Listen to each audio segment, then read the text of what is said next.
Yes. So we have to start the new chapter today. That is about the wave optics, right? In last lecture, we already finished with the numericals on alternating current. Now we can just go to the next chapter. That is about the wave optics. देखो ये chapter last में रखने का भी एक मतलब एक benefit ये है क्योंकि उस इस चैप्टर के अंदर हमको जो हमने अभी तक स्टडी किया है जैसा कि इलेक्ट्रोमैग्नेटिक वेव्स के बारे में हमने स्टडी किया है, ठीक है ना, जो कि इलेक्ट्रोमैग्नेटिक इंडक्शन के ऊपर ही बेस्ड है या अल्टरनेटिंग करंट के ऊपर ही बेस्ड है। और दूसरा हमने already dual nature of light भी स्टडी किया है, ठीक है ना। ड्यूअल नेचर ऑफ लाइट के अंदर जो कंसेप्ट हमने देखा वो भी सब हमने ऑलरेडी डेवलप किया है, स्टडी किया है। So now we are in a very good position to understand the wave nature of light in a very depth, from the depth only actually. तो एक्चुअली वेव ऑप्टिक्स जो है, तो ये chapter, इस चैप्टर के अंदर हमको लाइट के बारे में ही स्टडी करना है, no doubt, but we have to focus on the wave nature of light more than its ray nature। मतलब जैसा कि हम जानते हैं कि light can be considered as the ray and light जो है वो हम हमेशा रे के फॉर्म में ही दिखाते हैं। जैसे रे डायग्राम हमने 10th स्टैंडर्ड में ड्रॉ किए रहेंगे, तो प्रिज्म में से या लेंस में से जब लाइट पास होता है तो हमेशा हम उसको रे के फॉर्म में ड्रॉ करते हैं। लेकिन वो रे ऑप्टिक्स उसको बोला जाता है। When we assume the light to be the made up of rays, it is called as a ray optics. But what is the validity of ray optics, that is also we have to study in this chapter, in the last part of this chapter, that is validity of ray optics। वो भी हमको actually investigate करना है कि ray optics कहाँ तक valid होता है, मतलब कहाँ तक हम रे ऑप्टिक्स जो है वो यूज कर सकते हैं, कौन से लिमिटेशंस है रे ऑप्टिक्स के लिए, जबकि रे ऑप्टिक्स वहां पे काम करना बंद करता है और उस समय हमको उस एरिया के अंदर हमको लाइट को वेव का जो वेव फॉर्म में एज्यूम करना जरूरी होता है। तो ये सब जो लिमिटेशन है रे ऑप्टिक्स के वो भी हमको स्टडी करने हैं इसी सेक्शन में, इस चैप्टर में। तो let us start with this chapter. Now will see अलग अलग वेव के एस्पेक्ट्स जो है वो हमको इस चैप्टर के अंदर फोकस करने हैं। जैसा कि बहुत जो कॉम्प्लिकेटेड फिनोमेना होते हैं, जैसे कि interference, diffraction and polarization, these three phenomena are to be studied in more detail in this chapter, ठीक है ना। तो लाइट के बारे में ऑलरेडी आपने सभी ने बहुत कुछ सुन रखा है लाइट के बारे में, और इवन हम भी ये जानते हैं कि लाइट के बारे में सबसे पहला जो अटेम्प्ट किया गया था लाइट के बारे में थ्योरी, मीन्स लाइट क्या है एग्जैक्टली ये एक्सप्लेन करने की जो कोशिश की गई थी तो वो न्यूटन के द्वारा की गई थी, ठीक है ना। And he put forward his Newton's corpuscular theory. Remember, in 1623 Newton have put forward the Newton's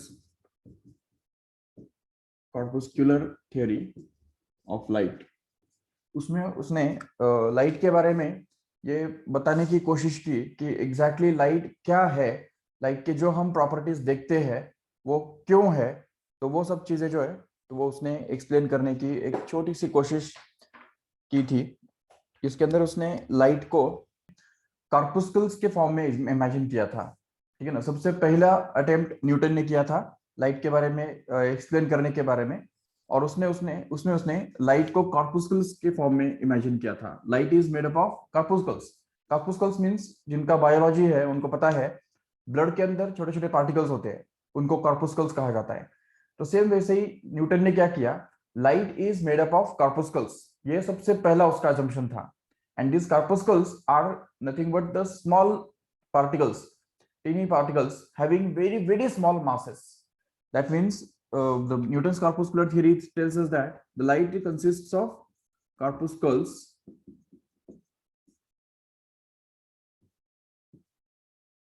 having these are the particles which are having very small mass, negligibly small mass, ऐसा हम समझ सकते हैं। तो इन कार्पुस्कल्स से ही लाइट बना हुआ है, ये न्यूटन ने सबसे पहली बात सामने रखी। दूसरी बात उसने ये बताया कि this corpuscles are emitted by the source of light, ठीक है। सोर्स में से ये कार्पुस्कल्स जो है वो इमिट किए जाते हैं, और इसी वजह से जैसे ये इमिट होते हैं तो सोर्स में से जैसे ही वो इमिट होते हैं तो चारों तरफ ट्रेवल करते हैं, and they travel in the straight line in the under the action of no any external force under the absence of any external force. जब तक उनके ऊपर कोई फोर्स काम नहीं करता है तब तक वो स्ट्रेट लाइन में दौड़ते रहते हैं, ठीक है ना। जैसे सेम वैसे ही जैसे कोई भी बॉडी को अगर हम सपोज एक स्पीड दे देंगे तो उसकी वजह से वो उसी स्पीड से उसी डायरेक्शन में हमेशा के लिए जाता रहेगा। सेम बात यहाँ पे उन्होंने न्यूटन ने अज्यूम किया था कि the light consists of corpuscles and this corpuscles are emitted by the source of light and they travel in the straight line in the absence of any external force. तो ये बात उसने बताई। तीसरी बात उसने अज्यूम की कि different sizes of the corpuscles are responsible for getting the different colors of light. ये जो हमको अलग अलग लाइट के कलर्स मिलते हैं, रेड कोई या वायलेट, येलो, ग्रीन, ये सब जो कलर्स है, तो ये कलर्स हमको क्यों मिलते हैं?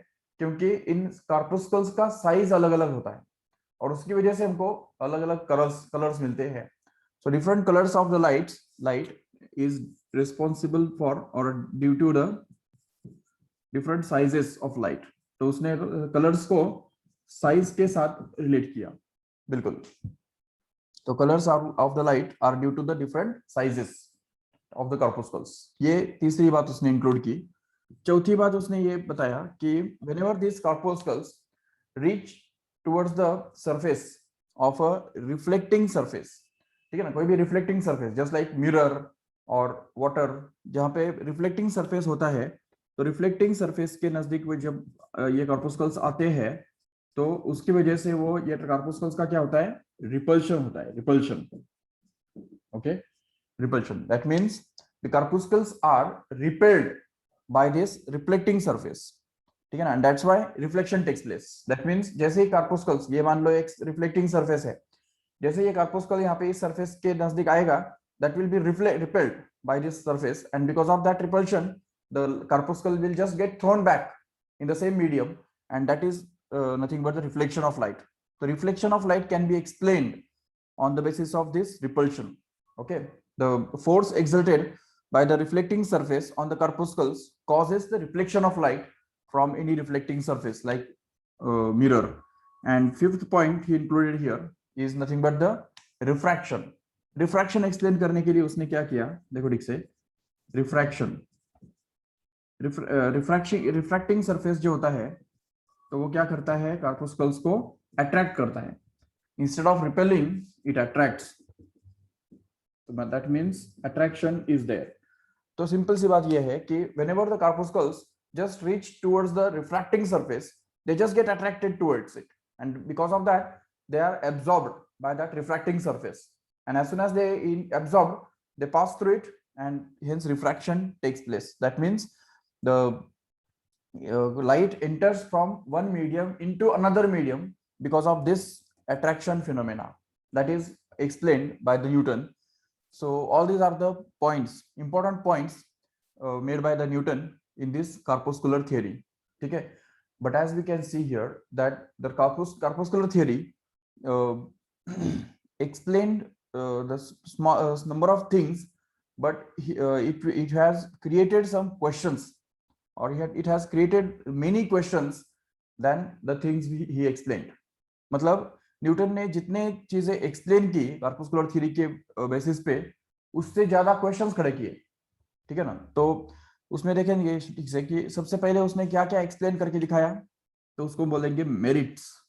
मेरिट्स मतलब what are the things which are good points in this corpuscular theory. तो कार्पुस्कुलर थ्योरी के अंदर कौन सी बातें थी जो कि उसको हम मेरिट्स बोल सकते हैं, दैट मीन्स अचीवमेंट्स।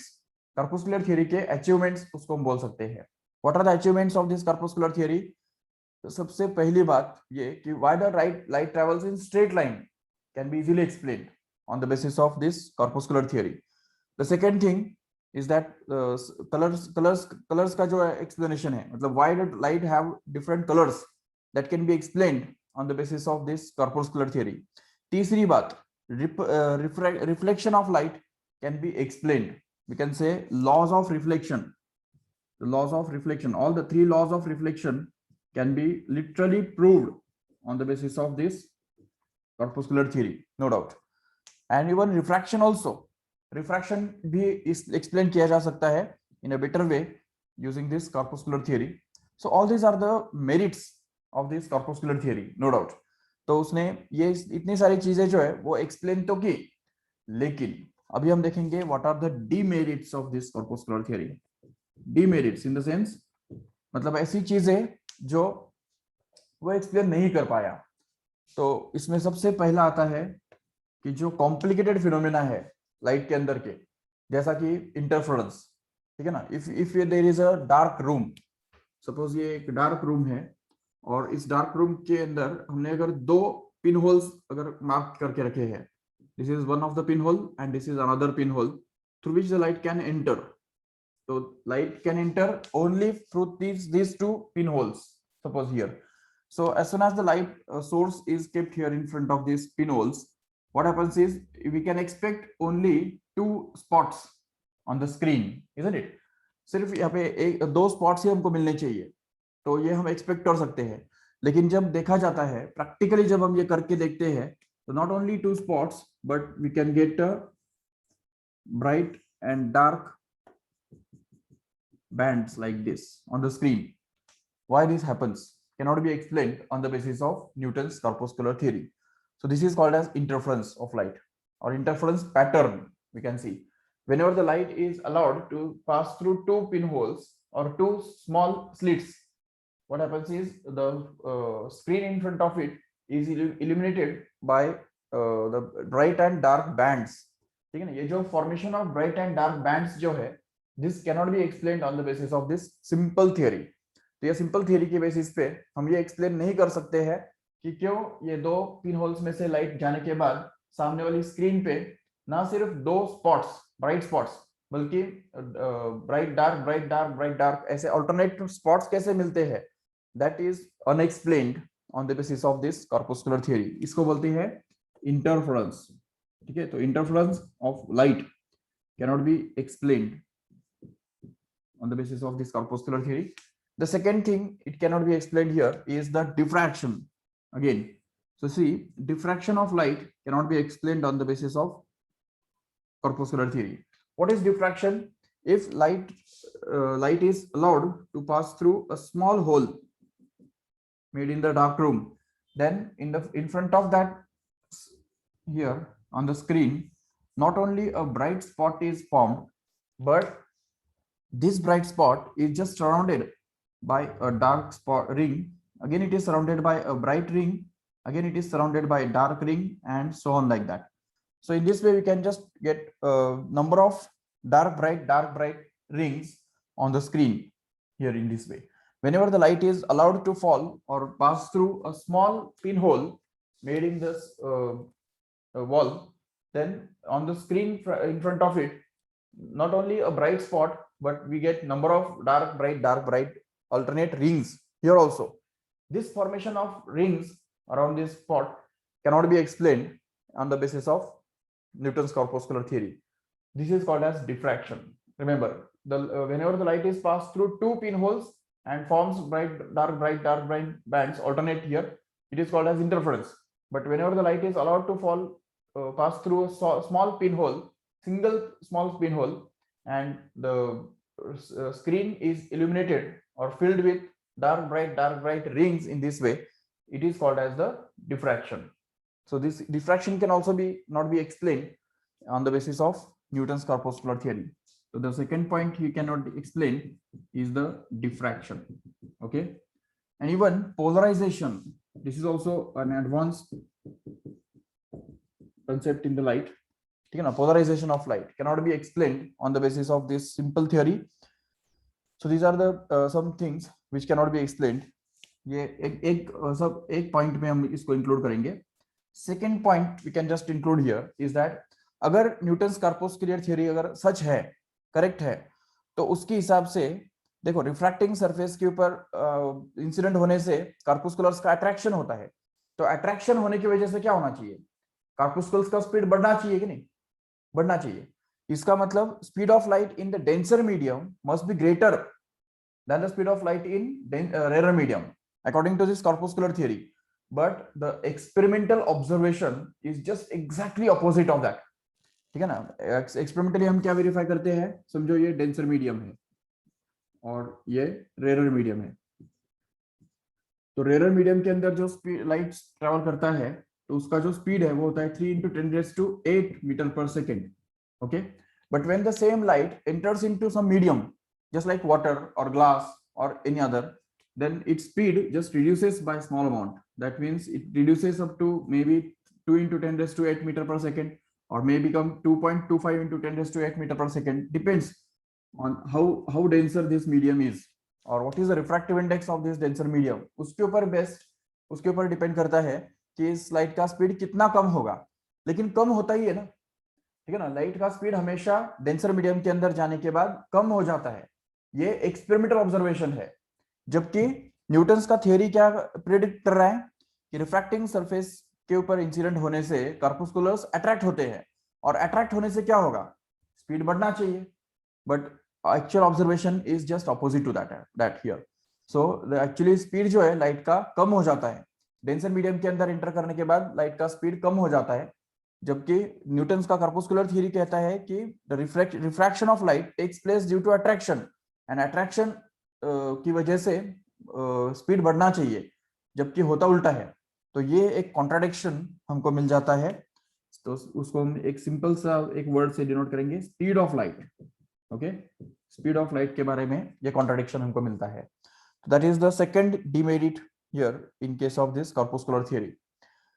तीसरी बात हम देख सकते हैं कि अगर न्यूटन्स का कॉर्पुस्कुलर थ्योरी कहता है कि रिफ्लेक्टिंग सरफेस के द्वारा कॉर्पुस्कुल्स रिपेल होते हैं और रिफ्रैक्टिंग सरफेस के द्वारा कॉर्पुस्कुल्स अट्रैक्ट होते हैं, तो कभी कभी हम देखते हैं कि वाटर जैसे सरफेस के ऊपर अगर हम देखते हैं, सपोज ये वाटर, और यहाँ पे सपोज ऑब्जर्वर है, तो लाइट जो है वो whenever the light is incident on the surface of water here, part of it's one part of light is getting refracted and remaining part is getting reflected.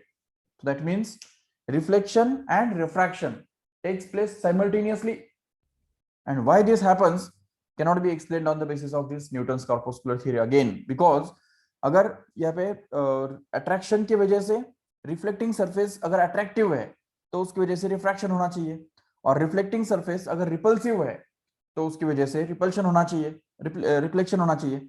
लेकिन एक ही सरफेस कुछ कॉर्पुस्कल्स को attract करेगा और कुछ कॉर्पुस्कल्स को रिपेल करेगा, ऐसे कैसे हो सकता है? एक ही समय, ठीक है ना, एक ही सरफेस रिपेल भी करता है और अट्रैक्ट भी करता है। So this cannot be explained on the basis of this Newton's corpuscular theory. We can simply call it in the one single line that simultaneous reflection and refraction cannot be explained on the basis of Newton's corpuscular theory. So we can mark it as a third point, that is simultaneous reflection and refraction cannot be explained on the basis of Newton's corpuscular theory. ठीक है ना। तो ये तीसरा point हम समझ सकते हैं आराम से कि this cannot be explained on the basis of this Newton's corpuscular theory. तो समझा ठीक से। पहला पॉइंट कौन सा? Interference, diffraction, polarization, which are the complicated phenomena in light, cannot be explained on the basis of this Newton's corpuscular theory. The second thing is that speed of light, ठीक है, if the means refraction takes place due to attraction of corpuscles by the refracting surface, then speed of light must be greater in the denser medium than it is in the rarer medium. But actual observation is that the speed of light is less in the denser medium than it is in the rarer medium. So that contradicts the fact here, and because of that we can just see that the second demerit point is this only, the speed of light. Okay, speed of light according to the corpuscular theory, it should be greater in the denser medium than rarer medium, but actually it is less in the denser medium than rarer medium. Okay, that is the second demerit point. And the third is simply simultaneous reflection and refraction. ठीक है ना, एक ही समय reflection भी हो रहा है, refraction भी हो रहा है. So why the same surface repels also and attracts also the corpuscles? That cannot be explained on the basis of this corpuscular theory. And most important thing here, सबसे इंपॉर्टेंट पॉइंट जो है तो वो तो यही है कि अगर इस कॉर्पुस्कल्स को कुछ ना कुछ मास है, अगर कॉर्पुस्कल्स का कुछ निग्लिजिबल मास है, भले निग्लिजिबल कितना भी कम क्यों नहीं हो, लेकिन कुछ मास अगर है, तो जैसे जैसे कार्पोस्कल्स इमिट होते रहेंगे लाइट के सोर्स में से, तो उसकी वजह से सोर्स का जो मास है, खुद का मास जो है, वो जरूर कम होना चाहिए। कुछ बहुत समय के बाद सोर्स का मास जो है वो कम होना चाहिए। That is expected expectation from this Newton's corpuscular theory. But when the experiments were done in that direction, जब एक्सपेरिमेंट्स किए गए कि समझो कोई सोर्स है और उस सोर्स को बहुत लंबे समय तक उसमें से लाइट इमिट कराया गया, फिर भी जब देखा गया कि उसके खुद के मास में कोई रिडक्शन या कोई ऐसा परसेंटेज में 1% भी उसका मास कम नहीं होता है, तो ये जब देखा गया तो ये चौथा एक पॉइंट बन गया। सबसे इंपॉर्टेंट पॉइंट वही बन गया कि mass of corpuscles, you can say the fourth point we can just denote here it is a mass of corpuscles. ठीक है, mass of corpuscles means if suppose the corpuscles have some mass, then their emission will cause the reduction of the mass in the source, right? The emission of corpuscles from the source will cause a reduction of the mass of the source itself, but no such reduction is observed experimentally in the mass of the source, and which creates the fourth problem in accepting this Newton's corpuscular theory. Okay, so ये चार चार drawbacks या demerits होने के कारण obviously Newton's का corpuscular theory जो है वो एक्सेप्ट तो नहीं हो पाया, ठीक है ना।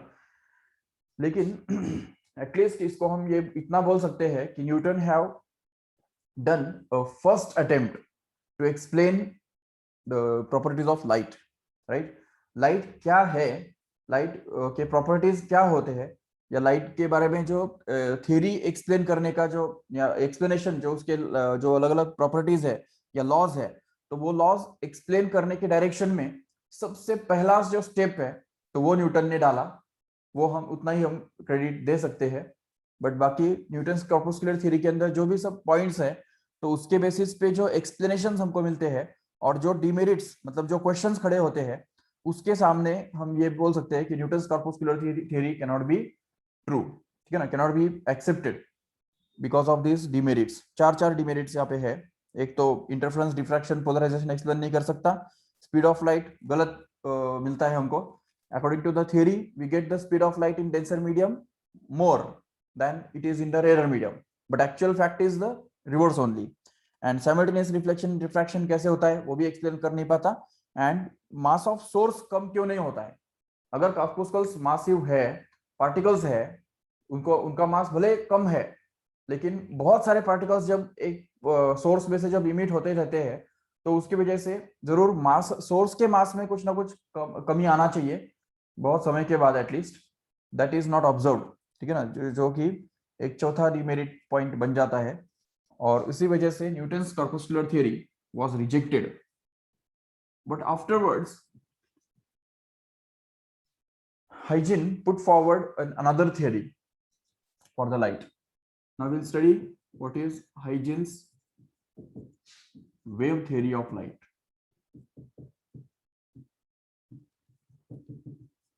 See here, after Newton, Huygens put forward a theory in which he assumed the light to be made up of waves. Remember, waves. सबसे पहला पॉइंट उसका यही था, light is a wave. But अभी उसने ये बात अलग है कि उस समय के हिसाब से उसने लाइट को मैकेनिकल वेव एज्यूम किया था, मैकेनिकल, और वो भी longitudinal, mechanical longitudinal waves assume किया था, ठीक है, हाइजिन ने। तो जैसा कि हम अभी जानते हैं कि light is not a mechanical wave, it is a electromagnetic wave. But लेकिन इसमें एक बात याद रखो कि हाइजिन के जमाने में, मतलब जब जिस समय ये हाइजिन ने ये थियरी प्रपोज किया था, सामने रखा था, तो उस समय एक्चुअली इलेक्ट्रोमैग्नेटिक वेव्स के बारे में पता ही नहीं था, है कि नहीं। इलेक्ट्रोमैग्नेटिक वेव्स के बारे में इन्वेंशन ही नहीं हुआ था उस समय। तो इसलिए हाइजिन उस समय के हिसाब से अगर देखा जाए तो उस समय के जो वेव्स थे, तो उस समय तक सिर्फ मैकेनिकल वेव्स के बारे में ही पता था, जो जिनको मीडियम लगता है, ठीक है ना, जिनको ट्रेवल करने के लिए कोई ना कोई मीडियम चाहिए। जैसे साउंड होता है, साउंड ट्रेवल करने के लिए एयर चाहिए ही चाहिए, अगर एयर ना हो तो साउंड ट्रेवल नहीं कर सकता है। सेम वैसे ही उसने जब ये एज्यूम किया कि लाइट इज अ वेव, तो उसके अंदर ये बात इंक्लूडेड है कि उस समय इलेक्ट्रोमैग्नेटिक वेव्स के बारे में पता ही नहीं था, जिनको मीडियम ही नहीं लगता है, जो वैक्यूम में भी ट्रेवल कर सकते हैं। तो ऐसे वेव्स के ऐसे भी वेव्स होते हैं, ऐसा उस समय पता ही नहीं था। इसलिए उसने क्या किया कि light is a wave and it is a mechanical wave and at the same time it's longitudinal wave in the same way like sound। जैसे साउंड लॉन्जिट्यूडनल वेव होता है, सेम वैसे ही उसने लाइट को भी एक लॉन्जिट्यूडनल वेव के form में या मैकेनिकल लॉन्जिट्यूडनल वेव के फॉर्म में देखा। ठीक है, तो सबसे पहली बात वही उसने इंक्लूड की। लेकिन अभी उसको पता था कि अगर वेव्स को, मतलब लाइट को अगर वो वेव्स बोलेगा, तो सबसे पहला क्वेश्चन क्या खड़ा होगा, where is the medium then, how the light can travel without any medium then. तो इसीलिए उसने क्या किया, उसके थियरी के अंदर दूसरा पॉइंट इंक्लूड किया कि these waves travel in a special medium which cannot be detected, which cannot be sensed by any sense organs and which cannot be felt। ठीक है ना, तो वो जो मीडियम है, तो ऐसे एक मीडियम के अंदर से लाइट ट्रेवल करता है जिसको उसने ल्यूमिनिफेरस ईथर करके नाम दिया।